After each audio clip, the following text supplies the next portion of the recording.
What's up, everybody? Is your mind sometimes blown by the complexities of this world, or sometimes people just do stuff and you're like, what on earth are they thinking?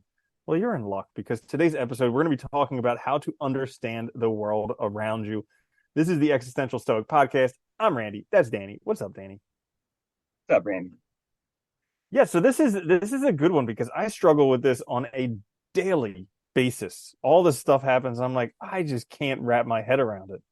Well, I'm glad you mentioned both like the universe and people because I think it's so true, right? It's like the more you learn about the universe, the more you're like, what? Because it's so big, massive, and just it seems like anything can happen, and we just don't know anything about it. And then you look at people, and the more I look at people, it's like the more I seem like I don't understand them at all. Dude, it's crazy. There's this one part of meditations where Marcus Aurelius is like, if you're criticizing the universe for having these people that you don't understand, that's like going to a shoemaker's shop and criticizing him because he has the excess leather and like whatever to make the shoes sitting on the floor.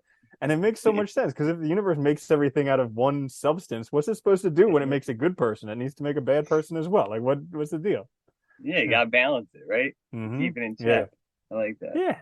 So in this episode, we'll each give three quick tricks, tips for how to understand the world around you. I will go first. Um, my first one is put yourself in others' shoes. And this is something that I never really even started doing until I was probably 38. But it is something that's very, very Yeah, helpful. I know, right? Better late than never. took a Better long late than time. never. Tell me about it.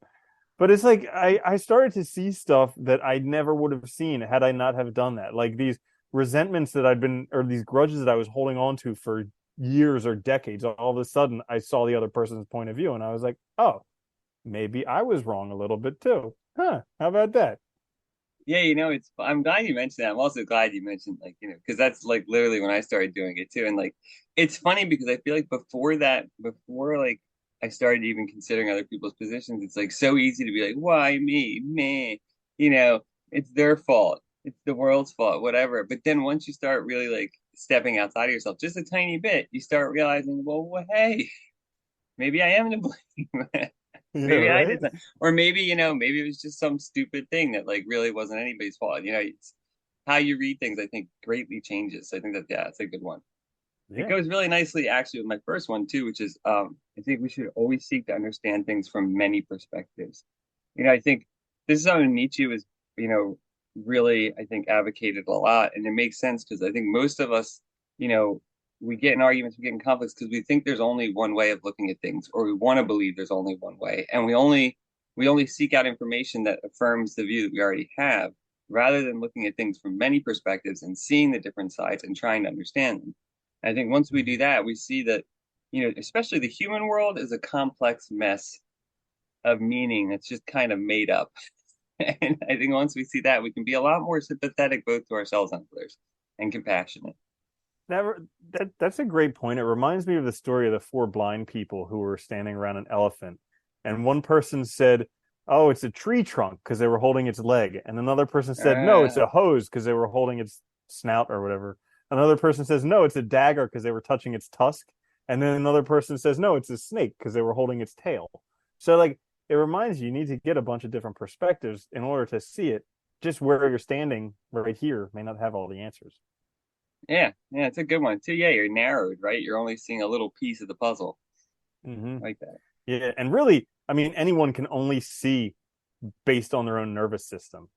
So, like Yeah, the way, because I worked as a veterinarian, the way that I see an animal and the way that somebody else sees it, totally different. They may see a cuddly little cat. I see something that's about to pounce. So, like, it's yeah, it's totally isn't that dependent funny? upon. Mhm. It's amazing too. I mean, it can be so wildly different, and and it's all your past experiences and stuff inform it. It's crazy. So yeah, it's good to get that other point of view. Yeah, which brings us to my second one, which is assume the best, both of the universe and also of other people. And again, this is something if you're under 40 and you're listening to this, don't worry if this sounds brand new. It took me a long, long time to even start to see this, but it's Yeah. I always assumed that when somebody else did something like cut me off in traffic, it was a character trait of theirs. Like, oh, they're a terrible driver, blah blah. But when I cut somebody off in traffic, It's because of the circumstances. I clearly didn't see them there. So like, you don't Yeah. realize that there's other people have different stuff going on in their life. And yeah, so a kind of assuming the best in other people is just a misunderstanding most of the time. And so trying to Yeah. figure out where that misunderstanding is.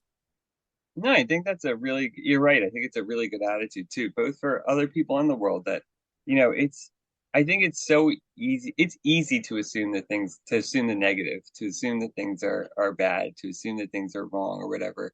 And I think there's a certain sense in which we like to make a pity party for ourselves.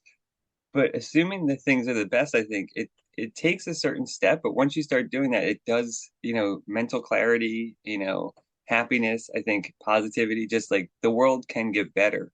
And it just takes like that initial assumption because you have to start with that assumption to then want to like, I think, engage with the world in the right way.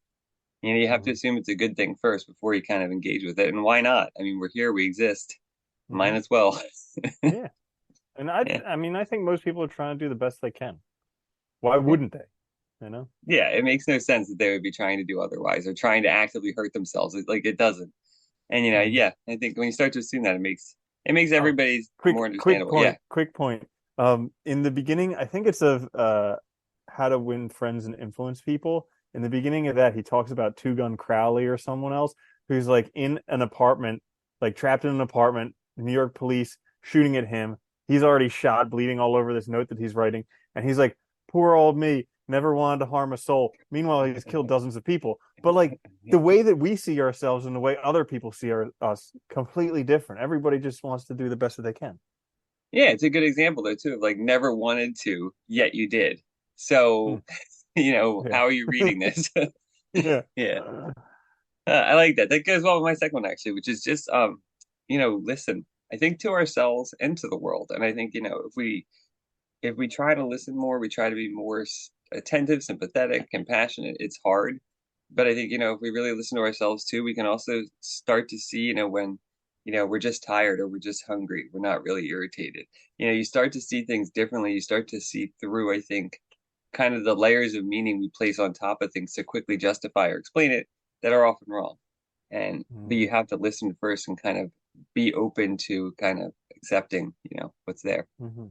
Yeah, and I would say like I would even go further than that to say like sense it, like use your multiple Yeah. senses because listening is good, but you also have because like somebody can say something, but then you can like all the time. I notice this when somebody says something and it just doesn't register right. There's some cognitive dissonance, and I like question them on it a bit because it just seems there's something wrong, and almost always there is. So like part of listening is using your other senses too. Yeah. Yeah, that's true. Yeah, using Hmm. everything we have to kind of engage with the world. Yeah, I like that Hmm. Yeah. as well. So my last one, how to understand the world around you. And this is clearly a do what I say, not what I do type of suggestion. One of these. Yeah. But my last one is slow down. So Yeah. I say this, Yeah. I am probably the worst offender of not slowing down. If anything, whenever I have too much to do, I speed up and add more to my plate because I think that'll solve it. But yeah, slowing down is something that I rationally know I need to do. And the times when I have actually taken time to do that, it has helped a lot with understanding the world, but also with just feeling good and different stuff like that. But it's something that's so hard to do for me. Well, no, I think that's a good one too, and it's honest because it's like, it's funny. I think it's a lot of times those things we know that we should do, but we don't do that are often the things we ought to be doing. You know what I mean? Like it's like you need to do it. It's just like it's hard to get there though. It is. And it's hard to slow down. It is because there's all those other fears that you have to kind of get over to do it. And like, you feel like you're doing like, oh my God, I'm not doing anything for 4 hours. No, like something's gonna happen. Dude, like point in case, and it's just like this. It's this internal struggle that goes on. Like point in case, I've been super busy the past few days. I'm exhausted. I just want to go to sleep, but somebody wants to meet up with me, and I have this internal struggle. Like I feel like I'm letting them down by not meeting up with them, and Yeah. then it's just like yeah, but I need to Yeah, you sleep. feel compelled, right? Like you have to Mhm. go and you have to do all these things. It is, it's Yeah. hard. Well, it goes, my last one is be confident in your capacity to learn. And I think this is actually important because I think a lot of people think they can't they don't have it in them to learn things. They don't have time, whatever it is. And I think this is like, one of the ways we really limit ourselves and inhibit ourselves is we pretend like, we don't have time, we don't have the ability, whatever, we're too stressed, whatever. And instead of actually being confident that we can, and asking how can we, and then going, with whatever solution we find. So I think being confident, you have to be confident in yourself that you can learn first in order to understand the world and others. Dude, that's a great one because it's so easy to assume that where you are now is where you will be forever. Oh Like, yeah, yeah. I get trapped in that all the time, forgetting that I'm actually making progress and moving forward in life, and I just feel like where I am now, I'm going to be stuck here forever. Yeah. Yeah, in that like some in this weird like intermediary stage or something, right? Like nothing will ever progress, but it will hmm because you're making progress. Like, yeah, hmm Yeah, doing a little bit every day, building a wall, one brick at a time. boom. So, so there you have it.